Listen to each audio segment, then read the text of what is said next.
Good morning, welcome back to my channel GS world group Sandesh. आज हम लोग current affair से कुछ महत्वपूर्ण प्रश्नों की व्याख्या करेंगे जो राष्ट्रीय और अंतर्राष्ट्रीय घटनाक्रम के होंगे। और करंट का सेशन काफ़ी महत्वपूर्ण होता है, इसको देखें एक बार। अगर अच्छा लगे तो लाइक भी करेंगे, सब्सक्राइब भी करेंगे और शेयर भी कर देंगे, लेकिन देखें ज़रूर एक बार।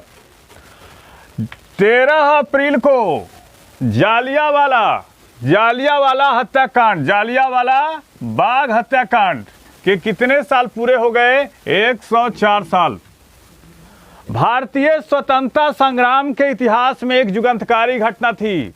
एक ऐसी घटना जो भारतीयों को अंदर से झकझोर दिया था, वो था जालियांवाला बाग हत्याकांड। उसकी पृष्ठभूमि को देखते हैं, आखिर क्या हुआ था जालियांवाला बाग हत्याकांड में। उस दिन था बैसाखी। कौन सा दिन था? उस दिन बैसाखी का दिन था। कौन सा दिन? बैसाखी का दिन।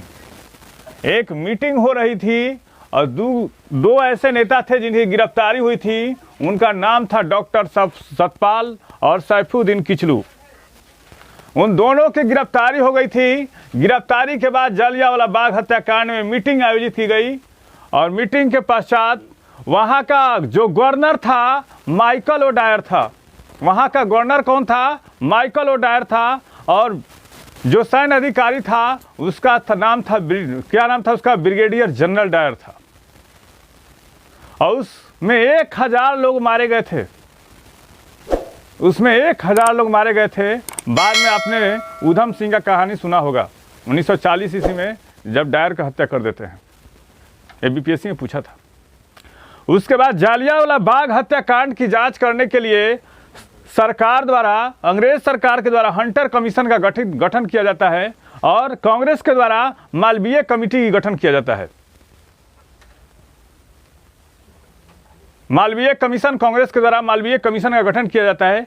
और इस हत्याकांड के पश्चात रविन्द्रनाथ टैगोर द्वारा क्या होता है? नाइटहुड की उपाधि लौटा दी जाती है, जो आप सब चीज जानते हैं।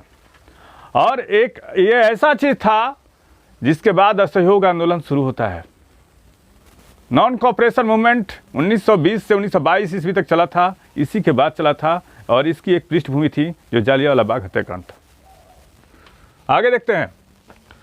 13 अप्रैल को खालसा पंथ की स्थापना दिवस मनाया गया। इसकी स्थापना कब हुई थी? 1699 में हुई थी। और खालसा पंथ की स्थापना किसने किया था? एक सिखों के 10वें गुरु थे, गुरु गोविंद सिंह। और खालसा का अर्थ क्या होता है? खालसा का अर्थ होता है शुद्ध। देख लेंगे, इसको भी लिख लेंगे। खालसा का अर्थ होता है शुद्ध और उर्दू का अर्थ होता है शिविर। 13 अप्रैल को सिखों का एक पर्व मनाया जाता है, खालसा पंथ। गुरु गोविंद सिंह सिखों के 10वें गुरु थे। और आप लोग कमेंट बॉक्स में बताएंगे कि सिखों के पहले गुरु कौन थे। नेक्स्ट, भारत की पहली सेमी हाई स्पीड क्षेत्रीय रेल सेवा का नाम क्या रखा गया है? Rapid x. क्या नाम रखा गया है? Rapid x. ये दिल्ली और मेरठ के गलियारों पे दौड़ेगी। क्या, किस पे? दिल्ली और मेरठ के गलियारों पर दौड़ेगी। और भारत की पहली सेमी हाई स्पीड क्षेत्रीय रेल सेवा का नाम क्या रखा गया है? रैपिड एक्स रखा गया है। देखेंगे इसको। जफरुल्लाह चौधरी का निधन हो गया। वे कौन थे? बांग्लादेश के स्वतंत्रता सेनानी, एक फ्रीडम फाइटर थे। 1985 ईस्वी में इन्हें क्या दिया गया था? रेमन मैग्सेसे अवार्ड दिया गया था। बाद में बांग्लादेश के सर्वोच्च नागरिक पुरस्कार से इसे सम्मानित किया गया इन्हें। ये बांग्लादेश के स्वतंत्रता सेनानी थे। कौन? जफरुल्लाह चौधरी। कौन थे? जफरुल्लाह चौधरी। सेबी ने 12 अप्रैल को अपनी स्थापना के कितने साल पूरे किए? तो 35वां स्थापना दिवस। और सेबी कब एस्टेब्लिश हुआ था? 12 अप्रैल 1988 को। और इसको संवैधानिक दर्जा कब दिया गया था? 1992 में। और अब तक सेबी के इतिहास में एकमात्र महिला है जो इसका नेतृत्व कर रही है, वह है माधवी पुरी बुच। अब तक के इतिहास में स्थापना से एकमात्र महिला है जो इसका नेतृत्व कर रही है, वो कौन है? माधवी पुरी बुच। हाल ही में किस कंपनी को मिनी रत्न श्रेणी फर्स्ट का दर्जा मिला है? भारतीय सौर ऊर्जा निगम को। किसको? भारतीय सौर ऊर्जा निगम को। अब क्या है भारतीय सौर ऊर्जा निगम, इसको देख लेते हैं। इसका एस्टेब्लिश हुआ था 9 दिसंबर 2011 को। और भारतीय सौर ऊर्जा निगम 2030 तक गैर जीवाश्म ईंधन आधारित क्षमता के 500 गीगावाट के लक्ष्य को प्राप्त करने के लिए प्रतिबद्ध है। इसको क्या दिया गया है?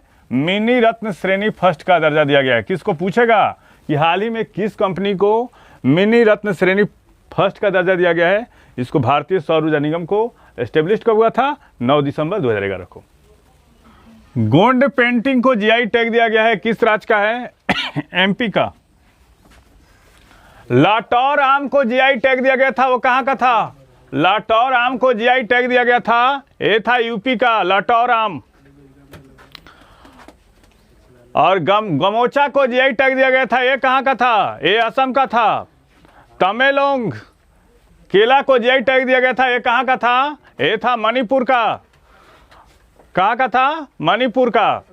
और सफेद प्याज को जीआई टैग दिया गया है, ये कहाँ का था? महाराष्ट्र का। जलगांव केले को जीआई टैग दिया गया था, ये कहाँ का था? महाराष्ट्र का था। सोगती मेहंदी को जीआई टैग दिया गया, ये कहाँ का था? राजस्थान का था। पीड़ा कोनफुट सुरंग का उद्घाटन किसने किया है? ये नितिन गडकरी ने। और ये जो दर्रा है जम्मू और श्रीनगर हाईवे के बीच में है, जो 4 लेन बनाया जा रहा है। और ये किसको जोड़ता है? रामबन से उधमपुर को। और इससे क्या होगा? 250 किलोमीटर लंबे जो जम्मू कश्मीर हाईवे है, 250 किलोमीटर लंबा, उसमें 2.39 किलोमीटर उसकी दूरी कम हो जाएगी। इसीलिए हाईवे सुरंग बनाया जा रहा है। स्वच्छ गंगा के लिए राष्ट्रीय मिशन ने कितने विश्वविद्यालयों के साथ समझौता किया है? तो 49 विश्वविद्यालयों के साथ समझौता किया है। पूछेगा कितने विश्वविद्यालयों के साथ? तो 49 विश्वविद्यालयों के साथ समझौता किया है। पीएम मोदी ने राजस्थान की पहली वंदे भारत एक्सप्रेस ट्रेन को हरी झंडी दिखाई दी है। यह कहां से कहां तक चलेगी? अजमेर से नई दिल्ली। और इसमें बहुत सारे तीर्थ यात्रा के जो स्थान है इस दायरे में आते हैं। और इससे क्या होगा? वंदे भारत ट्रेन जो है क्या होगा? इंडिया फर्स्ट, रेलवे फर्स्ट का अवधारणा पर आधारित है। India first, railway first. Puthandu त्योहार किस राज्य में मनाया जाता है? ये तमिलनाडु में। अब त्योहारों की श्रृंखला देख लें। कार्तिकेय दीपम उत्सव कहाँ मनाया जाता है? ये मनाया जाता है कहाँ पे? तमिलनाडु में। ओणम उत्सव कहाँ मनाया जाता है? केरल में। पोंगल कहाँ मनाया जाता है? तमिलनाडु में। और हाल ही में बिहू का एक रिकॉर्ड बनाया गया, वो कहाँ मनाया गया था? गुवाहाटी, असम में। खर्ची पूजा उत्सव कहाँ मनाया गया था? मनाया जाता है त्रिपुरा में। कहाँ पे? त्रिपुरा में। और हरेली उत्सव कहाँ मनाया जाता है? छत्तीसगढ़ में। हरेली उत्सव कहाँ मनाया जाता है? छत्तीसगढ़ में। तो ये सब चीज त्योहारों की एक श्रृंखला है। बोनालू और बतुखम्मा उत्सव कहाँ मनाया जाता है? तेलंगाना में। बताइए सेशन कैसा रहा? अगर अच्छा लगे तो लाइक करें, सब्सक्राइब करें, शेयर करें। और सब लोगों से एक रिक्वेस्ट है, यहाँ पे लाइक पे ऐसे करेंगे, ऐसे नहीं करेंगे, ठीक है ना? लाइक पे ऐसे करें, ऐसे नहीं करें। या तो रिजेक्ट करें या सेलेक्ट करें, दो ही में से एक होगा। चलिए, थैंक यू।